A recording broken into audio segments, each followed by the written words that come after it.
तर पहलगाम दहशतवादी हल्ल्यावरती राज्यभरातून आता तीव्र संताप व्यक्त केला जातोय।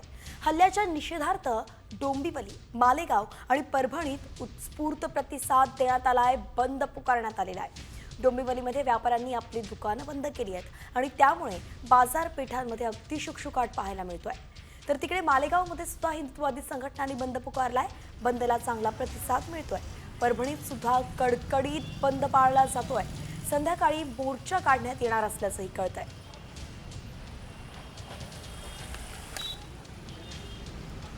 ही तिन्ही दृश्य आपण सध्या पाहतोय। डोंबिवली, मनमाड आणि परभणीमधली ही दृश्य आहेत। या तीनही ठिकाणी कडकडीत बंद आता पाळला जातोय। पहलगाममध्ये जो भ्याड हल्ला झाला त्याचा निषेध आता नागरिक करताना दिसतायत, सर्वसामान्य करताना दिसतायत। देशभरात नेमकं किती संताप आहे, लोकांमध्ये किती राग आहे, हेच या बंदला मिळालेल्या उत्स्फूर्त प्रतिसादातून कळतंय।